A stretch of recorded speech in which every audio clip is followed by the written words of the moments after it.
जय हिंद दोस्तों, JD online classes में आपका स्वागत है। आज हम आपको आर ओ के लिए सामान्य हिंदी का प्रैक्टिस पेपर लेके आए हैं। इसको हल कराएंगे।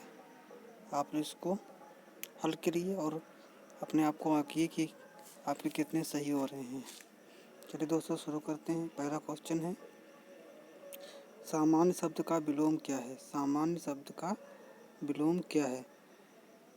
श्रेष्ठ, सर्वज्ञ, साधारण, विशिष्ट। तो इसका सही आंसर है सामान्य शब्द का विलोम है विशिष्ट।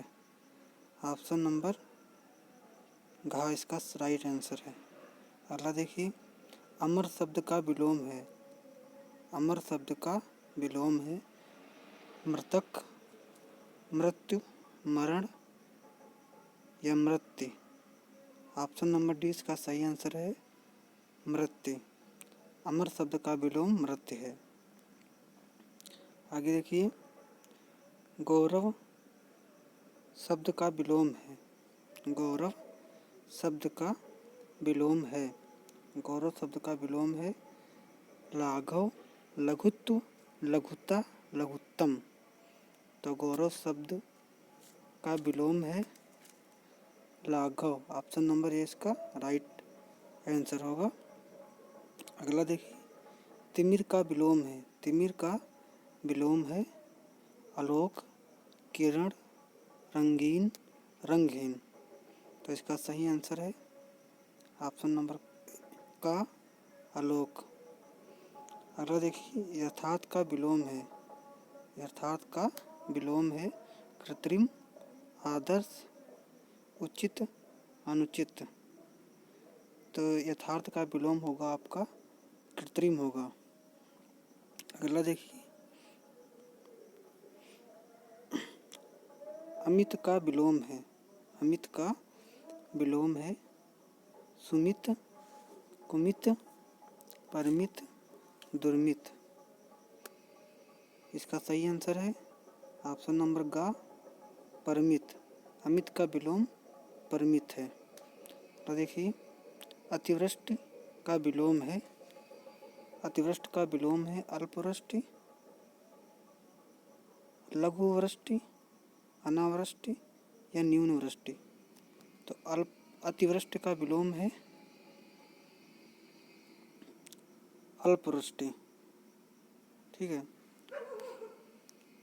मतलब देखिए, संयोग का विलोम है।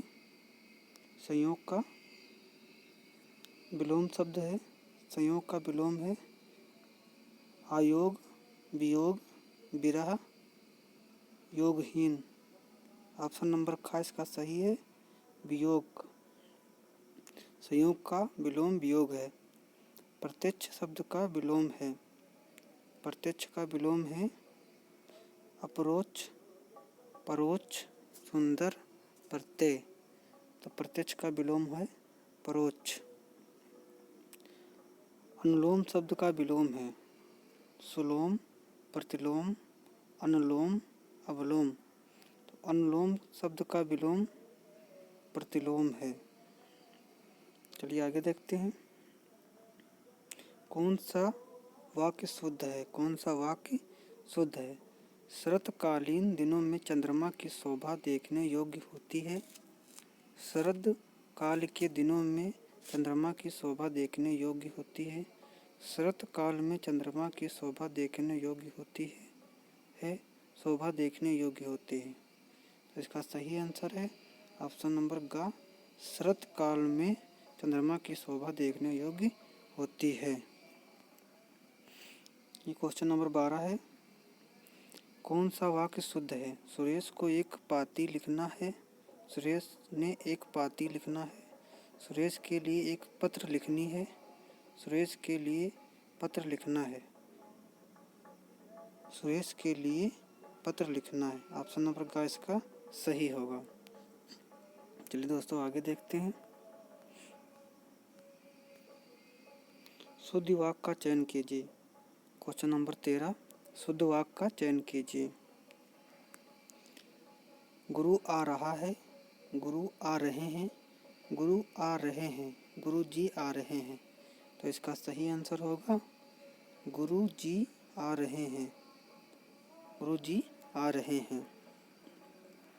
ठीक। शुद्ध संयुक्त वाक्य का उदाहरण है, मैं परीक्षा देने के लिए इलाहाबाद जा रहा हूँ। मुझे परीक्षा देनी है अतः दिल्ली जा रहा हूँ। मुझे परीक्षा देनी है और मैं गोरखपुर जा रहा हूँ। मैं वाराणसी जा रहा हूँ क्योंकि मुझे परीक्षा देनी है। इसका सही आंसर है गा, मुझे परीक्षा देनी है और मैं गोरखपुर जा रहा हूँ। दोस्तों आप लोग कमेंट बॉक्स में आंसर ज़रूर देते रहिए और बताइए कि कितने आपके सही हुए हैं। आगे देखिए, निम्नलिखित वाक्य में से एक वाक्य शुद्ध है। पृथ्वीराज चौहान ने यदि राजनीतिक चातुर्य का परिचय दिया होता तो आज भारत का इतिहास कुछ और ही होता। खा है, गिलास ऊपर तक दूध से ठसाठस भरा हुआ था। कि देखिए गा नंबर, प्रबुद्ध विद्यार्थियों का शिक्षक का केवल संकेत मात्र ही पर्याप्त होता है। शिक्षक ने विद्यार्थियों को आतंकवाद के ऊपर निबंध लिखने का आदेश दिया। यह सही आंसर है ऑप्शन नंबर का, पृथ्वीराज चौहान ने यदि राजनीतिक चातुर्य का परिचय दिया होता तो आज भारत का इतिहास कुछ और ही होता। अगला देखिए, वर्तनी की दृष्टि से शुद्ध शब्द है। वर्तनी की दृष्टि से शुद्ध शब्द है परीक्षा, परीक्षा, परीक्षा और परीक्षा। इसमें सही आपका आंसर बताना है, कौन सा सही है। परीक्षा की परीक्षा,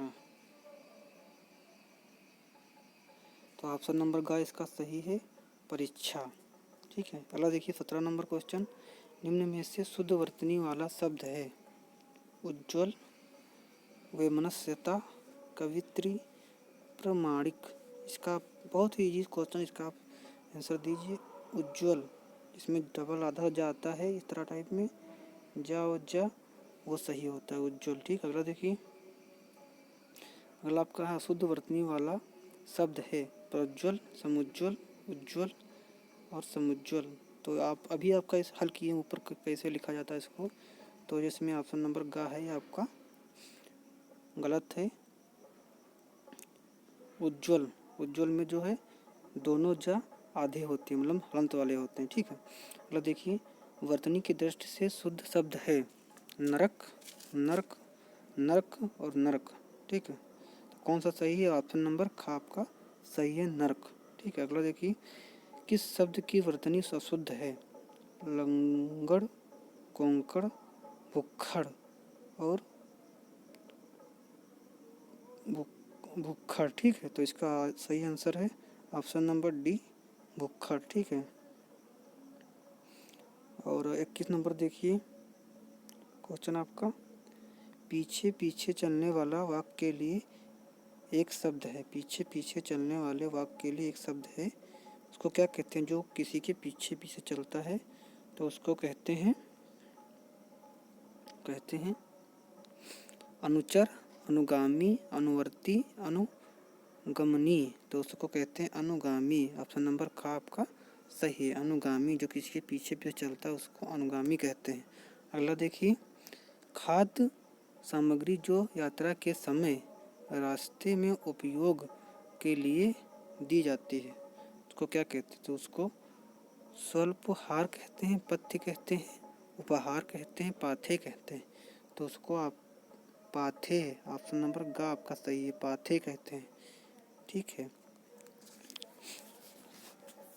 अगला देखिए 23 नंबर, जिस स्त्री का पति जीवित है उसके लिए उपयुक्त शब्द है पवित्रता, सधवा, विवाहिता और अनुरक्त। तो आप लोगों को ये पता होगा इसका सही आंसर ऑप्शन नंबर खा सधवा कहते हैं। जिस स्त्री का पति जीवित है उसे सधवा कहते हैं और जिस स्त्री का पति मर चुका हो उसे विधवा कहते हैं। ठीक है। मतलब देखिए, जिसकी पूर्व से कोई आशा ना हो, जिसकी पूर्व से कोई आशा ना हो उसे प्रत्याशित कहते हैं, अप्रत्याशित कहते हैं, अप्रत्याशित कहते हैं या अप्रत्याशित कहते हैं। सब लिखा सेम है, लेकिन जो इसमें है वर्तनी की केवल बात है, जो आपको सही वर्तनी इसकी लगानी है। तो इसका सही आंसर है ऑप्शन नंबर घ, अप्रत्याशित। ठीक है, इसमें शहर वाला सा रहेगा। ठीक है, अगला देखिए, गुरु के समीप रहकर अध्ययन करने वाले के लिए एक शब्द है।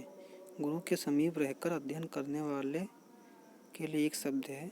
शिष्य, आश्रमवासी, विद्यार्थी, अंतेवासी। तो इसका सही आंसर आप जल्दी बताइए क्या होता है। तो इसका सही आंसर है घ, अंतेवासी। गुरु के समीप रहकर विद्या ग्रहण करने वाले को अंतेवासी कहा जाता है। अगला देखिए, दिशाएं ही जिनका वस्त्र हैं उन्हें कहा जाता है। दिशाएं ही जिनका वस्त्र है उन्हें कहा जाता है विश्वंभर, दिक्पाल, दिगंबर, पैगंबर। दिशाएं ही जिनका वस्त्र है उन्हें कहते हैं दिगंबर। ऑप्शन नंबर ग आपका सही होगा, दिगंबर। अगला देखिए, जिसे बुलाया ना गया हो, जिसे बुलाया ना गया उसे क्या कहते हैं? अतिथि, अभ्यागत, अनाहुत, रिश्तेदार उसे क्या कहते हैं?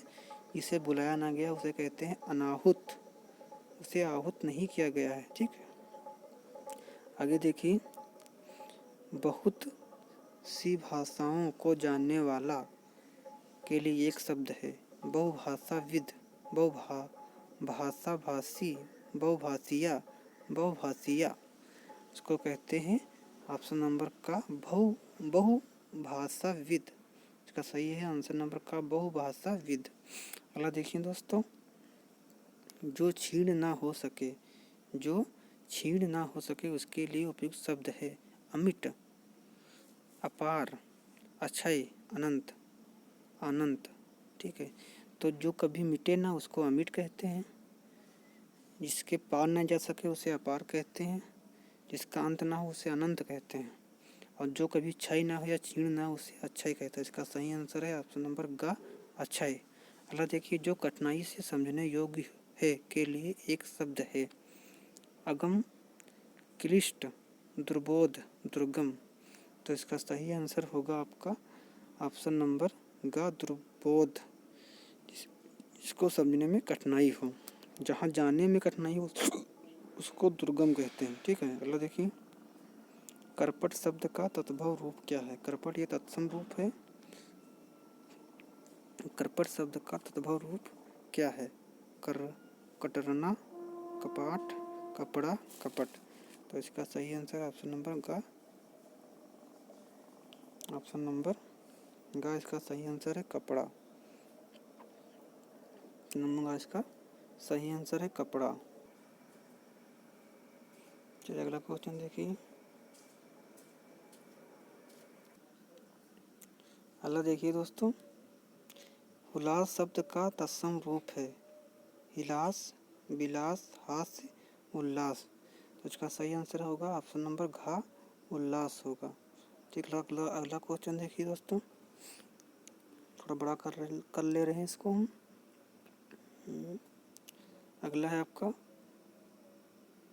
ढीठ शब्द का तत्सम है दृष्ट, पुष्ट, दृश्य और धृष्ट। तो ढीठ शब्द का तत्सम रूप है आपका धृष्ट, ऑप्शन नंबर घ इसका सही आंसर है। नीच चे दिए तत्सम तद्भव का शब्द युग्म में से कौन सा युग्म त्रुटिपूर्ण है? इसमें कौन सा युग्म त्रुटिपूर्ण है वो आपको छांटना है। तो देखिए, वचन बेन सही है, पुराण पुराना सही है, गंभीर गहरा सही है, कपाट कपड़ा ये आपका गलत है। ऑप्शन नंबर ग आपका गलत है, कपाट कपड़ा नहीं होता। ठीक है, अगला देखिए, ससुर शब्द का तत्सम शब्द है स्वासर, स्वासुर, स्वासुर, स्वासुर।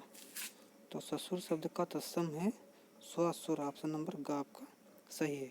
अगला फिर उसी में आ गया है, ढीठ शब्द का तत्सम रूप है, तो अभी आपको बताए है ढीठ का तत्सम रूप आपका धृष्ट है। ठीक है, अगला देखिए, करपर, करपर शब्द का तत्भव रूप है, करपर शब्द का तत्भव रूप है तो इसका सही आंसर है खप्पर। कपूर भी नहीं, कपड़ा भी नहीं, करकट भी नहीं, खप्पर इसका सही आंसर है। अगला देखिए, निम्न में से कौन सा शब्द तद्भव है? कोयल, आश्चर्य, उज्ज्वल, कंटक। तो इसका सही आंसर है कोयल। इसका सही आंसर है कोयल। तो तत्सम तद्भव की बहुत अच्छी पाठ ट्रिक है, लेकिन इस समय प्रैक्टिस करा रहे हैं। आप किसी दिन सेशन में जुड़िए हमसे, तो हम आपको तत्सम तद्भव को बहुत अच्छी बताएंगे कैसे इसको हल किया जाता है। ठीक दोस्तों, चलिए 39 नंबर है, माँ शब्द का तत्सम रूप है? माता, मातृका, मात्र, अम्मा। तो इसका सही आंसर है ऑप्शन नंबर ग, मात्र। माँ शब्द का तत्सम रूप मात्र है। 40 नंबर देखिए क्वेश्चन, निम्नलिखित में से तत्सम शब्द है? गरम, नरक, नरम, तीर्थ। तो तीर्थ जो है इसका सही आंसर है। मतलब देखिए, निम्न शब्दों में से कौन सा शब्द केसरी का पर्यायवाची है? केसरी का पर्यायवाची है तो मृगेंद्र, भुजंग, अनंग, तुरंग। तो भुजंग माने सांप होता है, तुरंग माने घोड़ा होता है। ठीक है, तो इसका सही आंसर होगा ऑप्शन नंबर का, मृगेंद्र। ठीक है, केसरी का पर्यायवाची मृगेंद्र है। अगला देखिए 42 नंबर, वृक्ष शब्द का पर्यायवाची है? प्रसून, पादप, किंकर, हेम। तो इसका सही आंसर है पादप। वृक्ष शब्द का पर्यायवाची पादप है। अगला देखिए,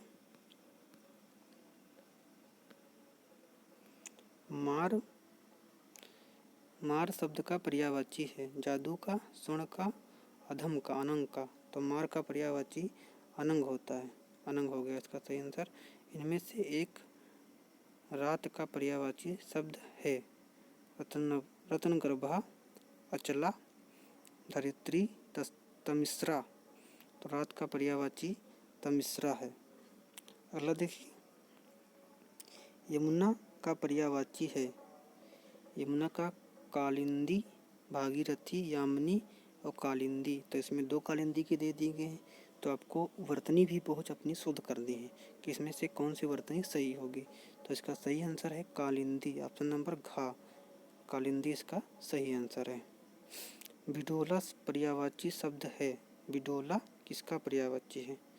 तो नक्षत्र का, अप्सरा का, पत्थर का, इंद्र का। तो बिडोला जो है आपका पर्यायवाची है इंद्र का, ऑप्शन नंबर ग सही है, इंद्र का पर्यायवाची है। अगला दोस्तों देखिए, षटपद का पर्यायवाची शब्द है? तितली, भ्रमर, मकड़ी, केकड़ा। तो षटपद 6 पेड़ किसके होते हैं? तो ये आपके भौरा आपका सही होगा। षटपद भौरा का पर्यायवाची है। निम्न में कौन सा शब्द समुद्र का पर्यायवाची नहीं है? तो समुद्र का पर्यायवाची, आपको समुद्र की बहुत अच्छी ट्रिक बता रहे हैं समुद्र का पर्यायवाची पहचानने की। ध्यान दीजिए, जिस शब्द के अंत में धा हो, धा धा धा, वो समुद्र का पर्यायवाची जरूर होगा। तो इसमें कौन किसमें नहीं है? तो इसमें लास्ट में दा है, और जिसके लास्ट में दा हो, ठीक है, वो बादल का पर्यायवाची जरूर होगा, बादल या मेघ। ठीक है, तो बहुत अच्छी ट्रिक है पकड़ने की। निम्नलिखित में कौन सा शब्द समुद्र का पर्यायवाची नहीं है? तो ये तीनों समुद्र का पर्यायवाची हैं, केवल जलद जो है ये आपका बादल का पर्यायवाची है। ठीक है, सही आंसर है। अब देखिए, कौन सा शब्द ब्रह्मा का पर्यायवाची नहीं है? तो ब्रह्मा का पर्यायवाची कमलासन है, चतुर्भुज, चतुर्मुख है, चतुरानन है, चतुर्भुज नहीं है।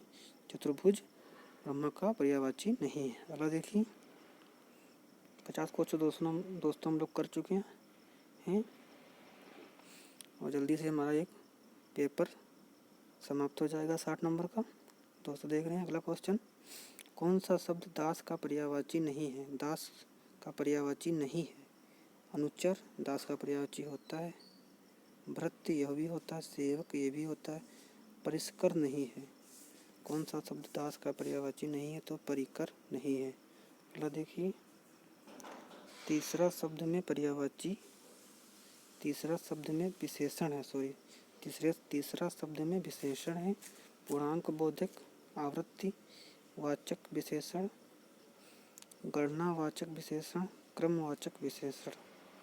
तो पहला, दूसरा, तीसरा क्या है? क्रम है। ऑप्शन नंबर घ, क्रमवाचक विशेषण इसका सही आंसर। अगला देखिए, निम्न में से कौन सा शब्द विशेष है? निम्नलिखित में से कौन सा शब्द विशेष है? तो दोस्तों यहाँ पर देखते हैं आगे कौन शब्द विशेष है। आसीन, मधुर, कर्मठ, अग्नि। तो विशेष, आसीन तो विशेषण होगा, मधुर भी विशेषण होगा, कर्मठ भी विशेषण होगा, तो विशेष ही आपका अग्नि है। ठीक है, इसका सही आंसर। अगला देखिए, इनमें संख्यावाचक विशेषण कौन सा है? इनमें संख्यावाचक विशेषण कौन सा है? तो इनमें संख्यावाचक विशेषण कौन सा है? 7 संख्यावाचक है। इसमें क्या 7 संख्यावाचक है? बस ये संख्यावाचक विशेषण जो है आपका 7 है। ठीक है, ना काला है, ना रावण है, ना कट्टा है। ठीक है, अगला देखिए क्वेश्चन बच्चों। अगला क्वेश्चन, ठंडा पानी ठंड पैदा करता है, इस वाक्य में कौन सा शब्द विशेष से है? अच्छा, तो विशेष से क्या होता है? एक संज्ञा या सर्वनाम, संज्ञा या सर्वनाम विशेष से होता है। तो ठंडा, ठंड, पानी, पानी क्या है? तो पानी एक संज्ञा है, तो इसका सही आंसर होगा का। ठीक है, अगला देखिए, जिस विकारी शब्द से संज्ञा की उत्पत्ति मर्यादित होती है उसे कहते हैं विशेष, विशेषण, विशेष एवं विशेषण या विशिष्ट। तो इसका सही आंसर होगा खा, विशेषण। जिस विकारी शब्द से संज्ञा की व्याप्ति मर्यादित होती है उसे विशेषण कहते हैं। अगला क्वेश्चन देखिए दोस्तों। अगला है, मीठा अमरूद में मीठा विशेषण किस कोटि का है? तो मीठा एक गुण है उसका, परिमाणवाचक, गुणवाचक, व्यक्तिवाचक, संख्यावाचक। तो इसका सही आंसर है गुणवाचक। ठीक है, अगला देखिए, सुगंधित कस्तूरी के लोभी शिकारी राजस्थानी हिरणों का अवैध शिकार करते हैं, वाक्य में है। उपवासन दिखा रहे हैं, वाक्य में है।